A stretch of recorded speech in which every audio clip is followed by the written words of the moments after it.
Patan crime branch પોલીસે કર્યો ઈરાની ગેંગનો પર્દાફાશ। સોના ચાંદીની દુકાનોને ટાર્ગેટ કરી ચોરી કરતી કર્ણાટકની કુખ્યાત ઈરાની ગેંગ ઝડપાઈ।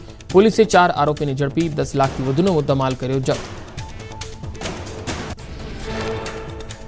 ધ્રાંગધ્રાના મેથાણ ગામમાં મંદિરમાં ચોરી કરનાર આરોપી પકડાયો। મૂર્તિ પરથી સોનાના હાર સહિતની મુદ્દામાલની ચોરી કરી। પોલીસે આરોપી પાસેથી ધાતુના હાર, ચેઇન, બાઇક, મોબાઈલ અને રોકડ સહિત 54,000નો મુદ્દામાલ જપ્ત કર્યો। ભાવનગરના વલભીપુર ગામમાં આધેડ પર હુમલો કરનાર આરોપીને ભણાવાયો પાઠ। પોલીસે આરોપીને સ્થળ પર લાવી રીકન્સ્ટ્રક્શન કર્યું। 2 દિવસ પહેલા કાળા તળાવના અર્જણભાઈ દિયોરા પર રાજુ નામના શખ્સે કર્યો હતો હુમલો।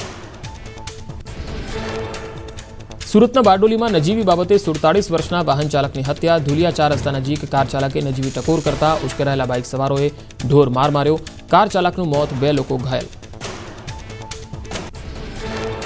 મોરબીમાં દાંડિયા ક્લાસીસ વિરોધના મામલે પાટીદાર સમાજની ગાઈડલાઈન પ્રમાણે ચાલવા દાંડિયા ક્લાસ એસોસિએશન સહમત। પાટીદારોની દીકરીઓને અલગથી દાંડિયા શીખવશે અને સમાજ માટે ભાઈઓ બહેનોની અલગ અલગ બેચ હશે।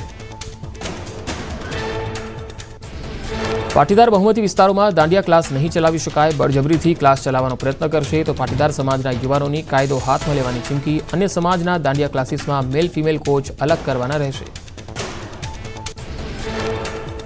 બનાસકાંઠાના પાલનપુર હાઈવે પર બાયપાસ માટે જમીન સંપાદન માટેની માપણીનો વિરોધ। ડીએલઆર કચેરીના અધિકારીઓ પોલીસ કાફલા સાથે ખોડલા ગામે પહોંચતા ખેડૂતોએ વિરોધ કર્યો। રોડની પહોળાઈ ઘટાડવા ખેડૂતોની માંગ। વિરોધ બાયપાસનો નહીં પરંતુ રોડની પહોળાઈને લઈને હોવાની ખેડૂતોની સ્પષ્ટતા। જમીન સંપાદનમાં ખેડૂતોના સિંચાઈ માટેના બોર પણ જવાની ભીતિ।